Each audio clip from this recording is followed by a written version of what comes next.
बहुत पुराने जमाने की बात है। उस जमाने में एक बहुत बड़ा और खूबसूरत राज्य था। उस राज्य का नाम था रोशनगढ़। रोशनगढ़ में हरे भरे बगीचे थे, ऊंचे ऊंचे पहाड़ थे, साफ पानी की नदियां बहती थीं। लोग बहुत खुश थे। रोशनगढ़ का राजा था महमूद शाह। महमूद शाह बहुत अच्छे राजा थे। वे अपनी प्रजा का बहुत ख्याल रखते थे। उनकी रानी का नाम था गुलबदन बेगम। गुलबदन बेगम भी बहुत नेक दिल थी। वे गरीबों की मदद करती थीं। महमूद शाह और गुलबदन बेगम की एक बेटी थी। उसका नाम था नूरजहां। नूरजहां बहुत खूबसूरत थी। उसके लंबे काले बाल थे। उसकी बड़ी बड़ी काली आंखें थीं। उसकी मुस्कान देखकर सबका दिल खुश हो जाता था। नूरजहां सिर्फ खूबसूरत ही नहीं थी, बल्कि बहुत समझदार भी थी। वह अपने पिता की मदद करती थी। वह लोगों की परेशानियां सुनती थी और उन्हें हल करने की कोशिश करती थी। नूरजहां की उम्र अब 20 साल हो गई थी। महमूद शाह सोचने लगे थे कि अब उनकी बेटी की शादी का वक्त आ गया है। वे एक अच्छे लड़के की तलाश में थे, लेकिन नूरजहां को किसी से भी शादी करने की जल्दी नहीं थी। वह कहती थी कि वह अब भी अपने माता पिता के साथ रहना चाहती है। रोशनगढ़ के पास एक घना जंगल था। उस जंगल का नाम था काला जंगल। लोग कहते थे कि काला जंगल में भूत प्रेत रहते हैं। रात को वहां से अजीब अजीब आवाजें आती थीं। कोई भी उस जंगल में जाने की हिम्मत नहीं करता था। खासकर सूरज ढलने के बाद तो कोई भी उस तरफ नहीं जाता था। महमूद शाह ने अपने सभी सिपाहियों को हुक्म दे रखा था कि कोई भी उस जंगल के पास ना जाए। लेकिन कभी कभी कुछ लोग गलती से वहां चले जाते थे और फिर वे कभी वापस नहीं आते थे। लोग कहते थे कि जंगल में कोई खतरनाक चीज है जो लोगों को खा जाती है। एक दिन की बात है, नूरजहां अपनी सहेलियों के साथ महल के बगीचे में घूम रही थी। बगीचा बहुत खूबसूरत था। वहां तरह तरह के फूल खिले हुए थे। तितलियां उड़ रही थीं। पक्षी चहचहा रहे थे। नूरजहां बहुत खुश थीं।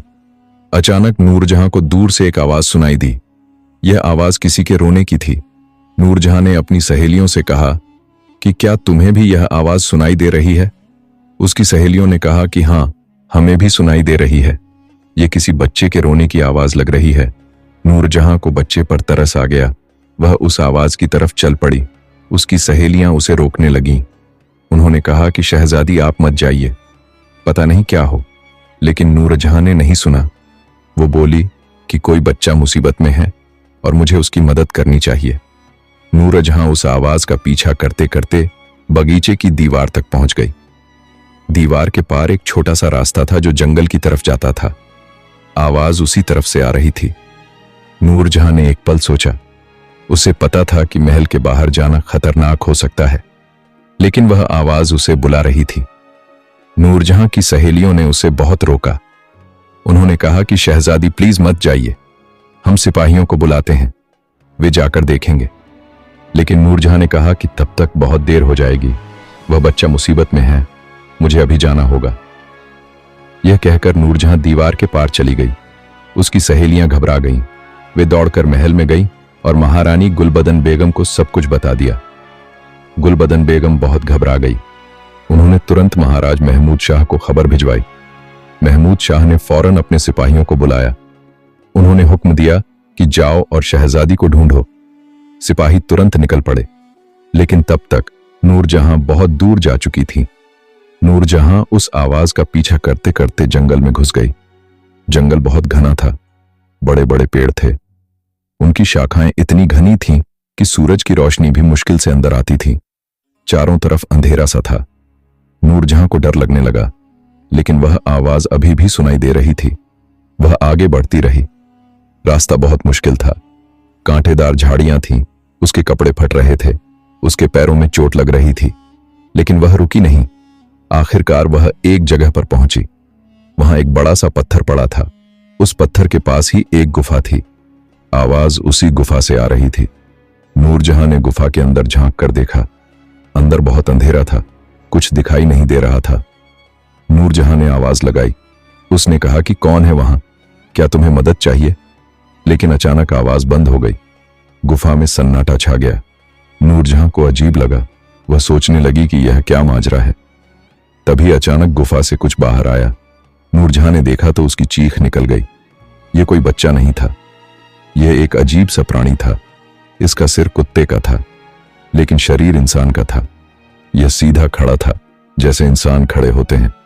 इसके हाथ और पैर भी इंसान जैसे थे, लेकिन चेहरा पूरी तरह से कुत्ते का था। वह प्राणी नूरजहां की तरफ दे रहा था।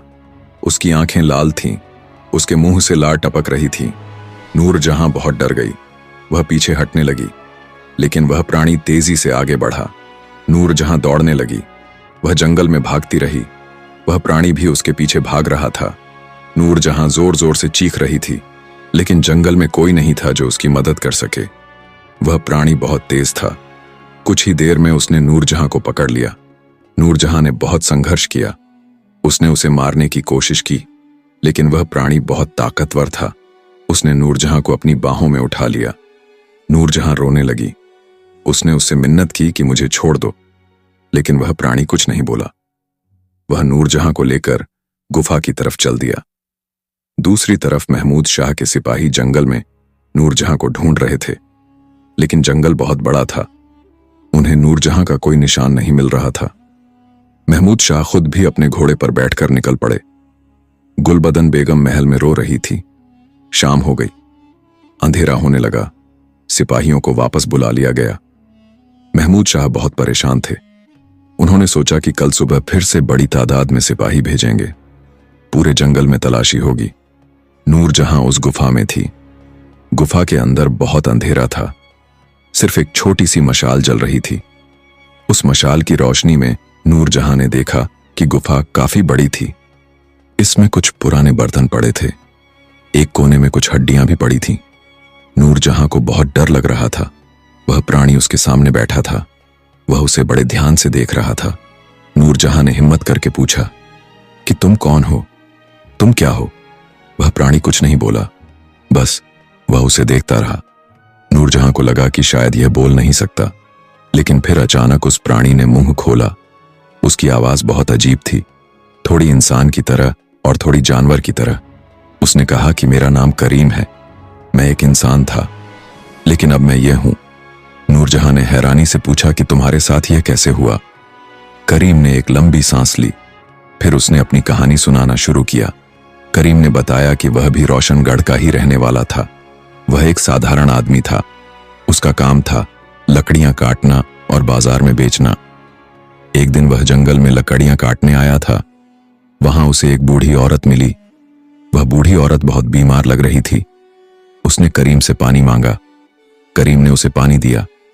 फिर उसने उस बूढ़ी औरत को पूछा कि क्या तुम ठीक हो? क्या तुम्हें कुछ चाहिए? बूढ़ी औरत ने कहा कि मैं बहुत बीमार हूं, मुझे कुछ खाने को चाहिए। करीम ने अपना खाना उस बूढ़ी औरत को दे दिया। बूढ़ी औरत ने खाना खाया। फिर उसने करीम को धन्यवाद दिया। बूढ़ी औरत ने कहा कि तुम बहुत अच्छे हो, तुमने मेरी मदद की, मैं तुम्हें आशीर्वाद देती हूं। लेकिन करीम ने कहा कि मुझे किसी आशीर्वाद की जरूरत नहीं, मैंने तो बस अपना फर्ज निभाया है। बूढ़ी औरत मुस्कुराई और चली गई। करीम वहीं लकड़ियां काटने लगा।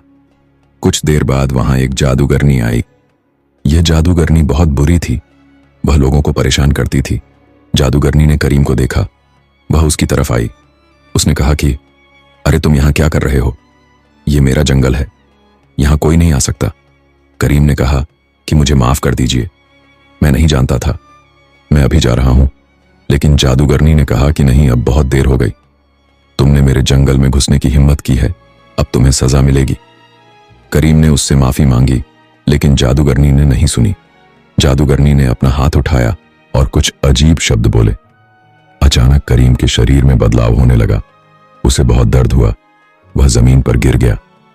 कुछ देर बाद जब उसने अपने आप को देखा तो वह चीख पड़ा। उसका चेहरा कुत्ते का हो गया था। उसके हाथ और पैर इंसान के थे, लेकिन चेहरा पूरी तरह से कुत्ते का था। वह बहुत रोया। उसने जादूगरनी से मिन्नत की कि मुझे वापस इंसान बना दो, लेकिन जादूगरनी ने कहा कि अब यह नहीं हो सकता, तुम हमेशा के लिए ऐसे ही रहोगे, ये मेरा श्राप है। करीम बहुत रोया। जादूगरनी हंसती हुई वहां से चली गई। करीम अपने गांव वापस जाने लगा, लेकिन रास्ते में जो भी उसे देखता था वह डर कर भाग जाता था। लोग चीख रहे थे कि कोई राक्षस आ गया। सिपाही उसे मारने के लिए दौड़े। करीम को समझ आ गया कि अब वह गांव में नहीं रह सकता। वह वापस जंगल में भाग गया। तब से वह इस गुफा में रहता है। वह अकेला है, उसका कोई नहीं है। नूरजहां को करीम की कहानी सुनकर बहुत दुख हुआ। उसे करीम पर तरस आ गया। उसने पूछा कि लेकिन तुमने मुझे क्यों पकड़ा? तुमने वह बच्चे की आवाज क्यों निकाली? करीम ने सिर झुका लिया। उसने कहा कि मैं बहुत अकेला था, मुझे किसी से बात करने का मन था। मैंने सोचा कि अगर मैं किसी को यहां बुला लूं तो मैं उससे बात कर सकूंगा। मुझे नहीं पता था कि तुम राजकुमारी हो। नूरजहां ने कहा कि लेकिन तुमने गलत किया। मेरे माता पिता बहुत परेशान होंगे। तुम्हें मुझे वापस जाने देना चाहिए। करीम ने कहा कि मैं तुम्हें नहीं जाने दे सकता। अगर तुम गई तो मैं फिर से अकेला हो जाऊंगा।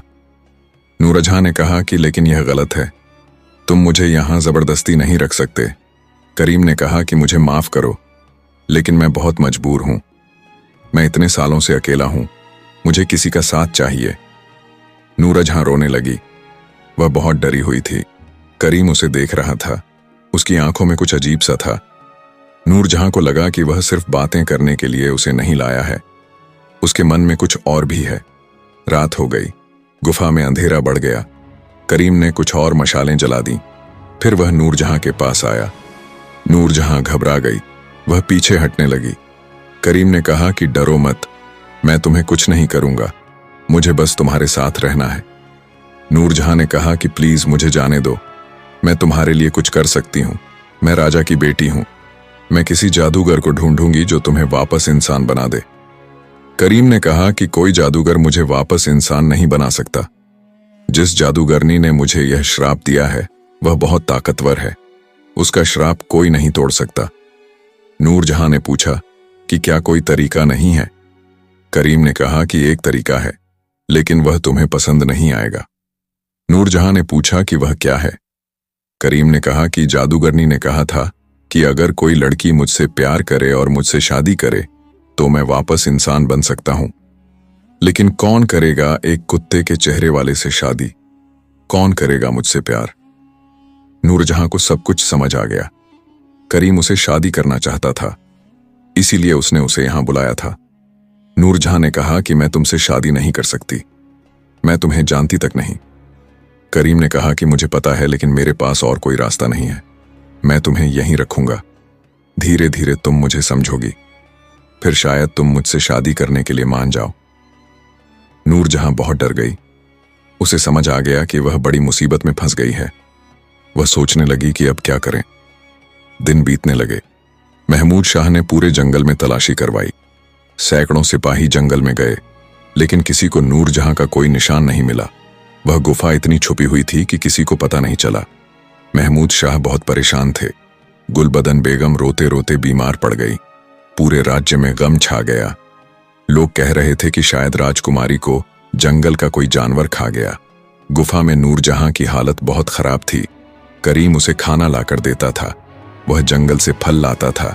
कभी कभी वह शिकार करके मांस लाता था, लेकिन नूरजहां कुछ नहीं खाती थी।